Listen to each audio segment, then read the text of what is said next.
we learned at place scrutiny, actually, Gary, that there's currently around £450,000 in surplus from residence parking schemes at the moment. I have to salute Councillor Mead for this amendment, which is as audacious as some of the more creative film financing schemes that I have seen come and go during my career. Let us be clear. Officers have confirmed that the price for the residence parking permit was set as a policy by the Mayor.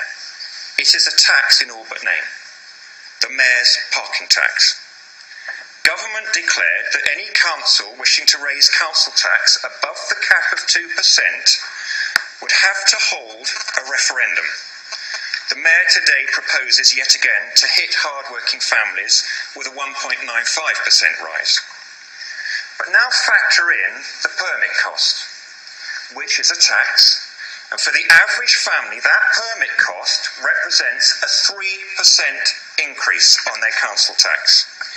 If they want another 50 visitors permits, that's another 3%.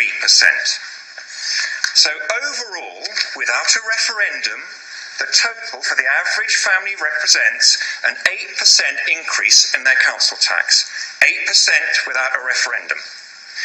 In tabling this amendment today, Labour have demonstrated their willful disregard for good governance of taxpayers' finances. If approved today, this amendment will leave the door wide open for a future administration to extend the loan period on any or all of our capital projects, with the potential, therefore, for the easiest mechanism to finance these being the residence parking permits, which will go up and up and up.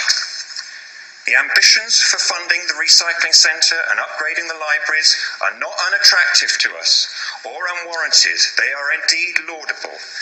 But we cannot align the financing of these proposals with the RPZ parking permit cost. Furthermore, I'm not sure such a financing mechanism isn't challengeable in law for its inequitable consequences. Only those in the RPZ zones will be tied directly to the funding of projects that benefit the whole of the city, but are financed by them. I would urge my colleagues on the Tory benches to seriously consider their position on this amendment. They like to think they have a reputation on fiscal prudence, and you should consider that. I want good libraries. I want a recycling centre. That was costed and funded 3 years ago and approved by this council, but stopped in its tracks by the current incumbent. But not at any price, not at the expense of a stealth tax of 8% and rising for the average family. To borrow loosely from President Coolidge, creating more taxes than is absolutely necessary is legalised robbery. I'm afraid I cannot support this amendment. Thank you. The things that we've heard described so far by the Labour proposers are all pretty nice ideas, but I think we need to be perfectly clear here what exactly this amendment is doing. What this amendment is doing is remortgaging the residence parking zones, and it's spending the money that's been freed up on general taxation issues in the council.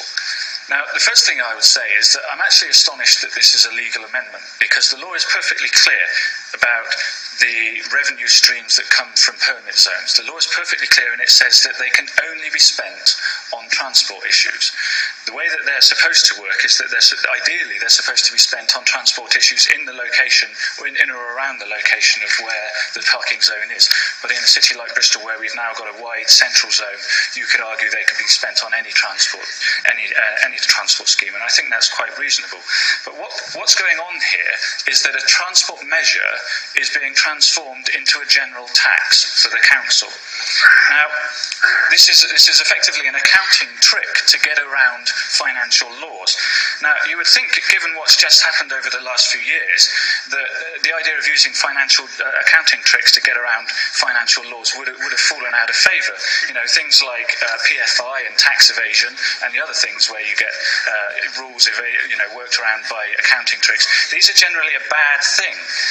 But there's an even bigger issue, and that issue is that this council and we politicians have spent 8 years reassuring our residents that parking zones are not a tax.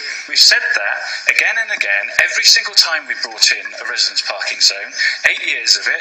Councillor Bradshaw over there has been saying it for 8 years as well, and I'm surprised that he's comfortable with this amendment.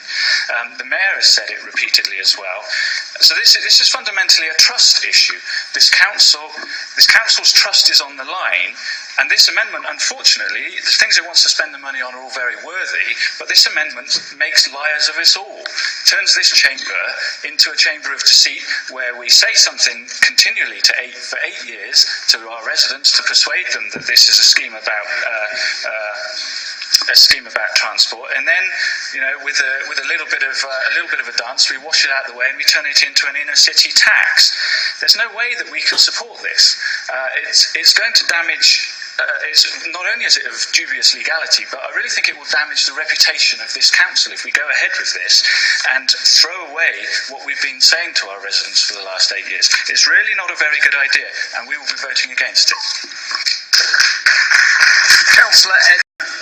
Sorry, I do realise you want to get to the vote, Lord Mayor, but there was a ruling actually by the High Court last year where Barnet Council lost on this particular issue, and it was about the issue of making a profit out of residence parking schemes. And the judge did state you are not allowed to make a profit out of the residence parking schemes. The charge is simply for the administration of the scheme. It was very, very clear. And I am worried actually that the debate we've had here today has widened out the issue and does actually put our schemes now at risk. I'm not a judge, I'm not a lawyer. All I can say is I've looked at the Barnet ruling and we look on shaky ground today. And I do wonder whether or not is there a way of parking this vote. But I am really worried about the situation we're in if we go ahead. I understand what the Labour Group are trying to do. I'm not trying to bash you. I am concerned that we are open to legal challenge from people outside of this chamber. Thank